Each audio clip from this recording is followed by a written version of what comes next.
నేను మీ కృష్ణ, ఏటీవీ హైదరాబాద్ న్యూస్కి స్వాగతం. పర్వతాపూర్లో గల శ్రీరమణ కోఆపరేటివ్ హౌసింగ్ సొసైటీలో డబుల్ రిజిస్ట్రేషన్ బాగోతాలు రోజుకొకటి వెలుగు చూస్తున్నాయి.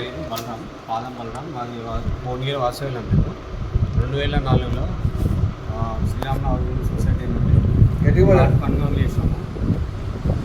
మల్లారెడ్డి ద్వారా మేము కొనుగోలు చేసాము. అది తర్వాత మేము 2014-15లో వేరే అతను వచ్చి మాకు ఈ ప్లాట్ రిజిస్ట్రేషన్ అయింది ఆల్రెడీ అని చెప్పేసి మాకు మా మీద కబ్జాకు వచ్చిండు. మేము అదే విషయం మల్లారెడ్డి గారిని అడిగితే నాకు సంబంధం లేదు, మేము రిజిస్ట్రేషన్ చేసాం అయిపోయింది, మేము ఉంటే కోర్టులో పోయి చూసుకున్నాం. అప్పటి నుండి 2014 నుండి మేము ఇప్పటివరకు దాదాపు 12 సంవత్సరాల నుండి కోర్టు చుట్టూ అది అక్కడ 2 ఎకరాల ల్యాండ్ అమ్మేసి ఇక్కడ మేము ప్లాట్ కొన్నాము. 2 ఎకరాలు అంటే ఇప్పుడు ఆల్రెడీ అక్కడ వాల్యూ వేసేసి ఎకరం 2 కోట్లు, అక్కడ ప్రజెంట్ అక్కడ 2 కోట్లు అంటే 4 కోట్ల విలువ అక్కడ ఉన్నది. ప్రజెంట్ ఇక్కడ ప్లాట్ వచ్చేవరకు ఇక్కడ ప్లాట్ పోయింది, ప్లస్ డబల్ రిజిస్ట్రేషన్ ఉన్న డబ్బులు పెట్టి ఇక్కడ ఉన్నది కూడా ఇక్కడ డబల్ రిజిస్ట్రేషన్ వల్ల ఇక్కడ కూడా కోల్పోయాం. అక్కడ ల్యాండ్ పోయింది, ఇక్కడ మా ప్లాట్ పోయింది. దాదాపు 12-13 సంవత్సరాల నుండి కోర్టు చుట్టూ. కాబట్టి దయచేసి మాకు తగిన న్యాయం చేయండి. కోర్టు ఏమన్నది? మాకు కోర్టు ద్వారా పోతే మాకు ఇంజక్షన్ ఆర్డర్ వచ్చింది. ప్రజెంట్ ఇంజక్షన్ ఆర్డర్ వచ్చి పొజిషన్లో కూడా ఇప్పుడు మేము ఉన్నాం. ప్రజెంట్ అప్లై చేసాము. మాకు ఏంటి ఇంటి పర్మిషన్ కూడా వచ్చింది. ఇంటి పర్మిషన్ వచ్చింది, ఇంజక్షన్ ఆర్డర్ కూడా ప్రజెంట్ కబ్జాలు కూడా మేమే ఉన్నాం. 1983లో చేసినటువంటి డాక్యుమెంట్ అయితే ఉన్నదో సేమ్ సర్వే నెంబర్లో అయితే ఈ మల్లారెడ్డి వాళ్ళు 2001లో ప్రెసిడెంట్ అయిన తర్వాత దాన్ని క్యాన్సిలేషన్, పాత డాక్యుమెంట్లో క్యాన్సిలేషన్ చేయకుండా మళ్ళీ సెకండ్గా మాకు విక్రయించాడు. అప్పుడు ఎవరైతే ఫస్ట్ డాక్యుమెంట్ వాళ్ళు చేసారో అది మా ప్లాట్కి అనేసి కబ్జా మీకు వస్తున్నాడు. ఎవరు చావా మమత శ్రీనివాస్ వాళ్ళు. అయితే ప్రజెంట్ ఏమైందంటే మేము ప్రజెంట్ కూడా ఇప్పటికి కూడా కబ్జాలో ఉన్నాం. మాకు కోర్టు ఆర్డర్ ఉంది, ఇంజక్షన్ ఆర్డర్ ఉంది మాకు ఆల్రెడీ. ప్రజెంట్ కూడా మేము కబ్జాలో ఉన్నాం. వాళ్ళు వచ్చి మాకు ఇబ్బంది పెడతారు. ప్రజెంట్ మీటరు కూడా మా పేరు మీద ఉంది, కరెంటు మీటరు. వాళ్ళు వచ్చి మాదే కబ్జా మేమే ఉన్నా కానీ మమ్మల్ని మానసికంగా ప్రెజర్ పెడుతున్నారు. అంటే మాది అనేసి కబ్జా మీకు వచ్చి మా బాగా ఇబ్బంది పెడుతుంది.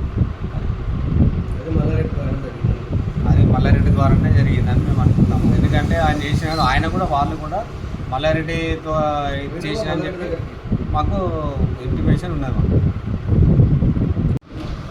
ఇలాంటి బాధితులు బలరామ లాంటి వాళ్ళ బాధితులు చాలామంది ఉన్నారు. మా దృష్టికి వచ్చిన దాంట్లో బలరామే. ఇతను 2002లో ప్లాట్ కొనుక్కున్నాడు. ఇక్కడ మల్లారెడ్డి సొసైటీ నుంచే రిజిస్ట్రేషన్ చేసిండు.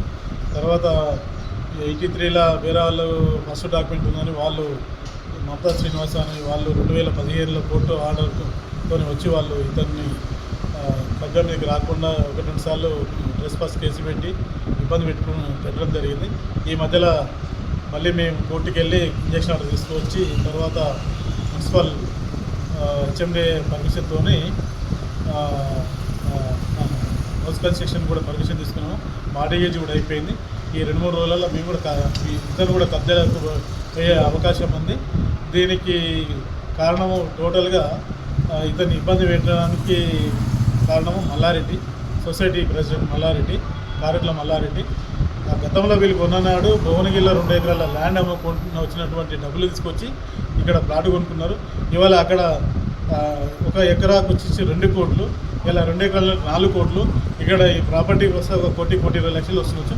అంటే ఈ ప్రాపర్టీ దగ్గర వస్తుందా రాదా అనే మానసికంగా చాలా ఇబ్బందితో వీళ్ళమ్మ ఆ టెన్షన్ కూడా చనిపోవడం జరిగింది. వీళ్ళ నాన్న వీళ్ళ మమ్మీ ఉన్నది కానీ వీళ్ళ నాన్న ఈ 2 ఎకరాలు అమ్మి వీడికి ఏదో చేద్దాం అనుకుంటూ ఆడ కూడా ఇది లేకుండా అయిపోయాయని మానసికంగా ఇబ్బంది పడి ఆ పెద్ద మనిషి కూడా చనిపోవడం జరిగింది. లాస్ట్కు కనీసం మా మానవుడు ఇట్లా అయిందని ఇంటికి వీళ్ళ తల్లిని, వీళ్ళ తమ్ముడిని, ఇతను, వీళ్ళ భార్య వీళ్ళందరూ కలిసి మల్లారెడ్డి ఇంటికి పోతే నేనేం చేసేలేదు, మీరు పోయి కోర్టులో చూసుకోకండి, కోర్టులో తెలుసుకోకండి అని చెప్తున్నాడు.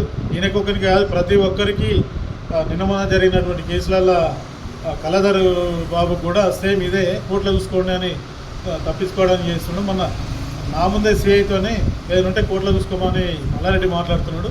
మరి ఇవాళ అలా ప్రాపర్టీ మీదకి వచ్చినప్పుడు పోలీసులు అవసరం ఉందని మళ్ళీ పోలీస్ స్టేషన్ పోయి 100కి కాల్ చేసి వాళ్ళను వెకెట్ చేయించడానికి మల్లారెడ్డి ప్రయత్నం చేస్తుండు. ఇది ఎంతవరకు మలయాళికి సమంజసం కాదు. ఇలాంటి వాళ్ళ ఉసురు తలిగి చాలా ఇబ్బంది పడి అదవుతాడు.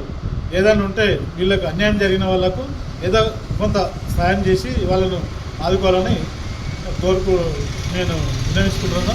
ఇలాంటి బాధితులకు మా వెల్ఫేర్ అసోసియేషన్ తరఫున మేము ఫుల్ అండగా ఉండి తగిన న్యాయం జరిగేంత వరకు మేము వీరి వెంట ఉండి మేము న్యాయం చేయిస్తామని అనుకుంటున్నాం. Thanks for watching. Please like, share, subscribe.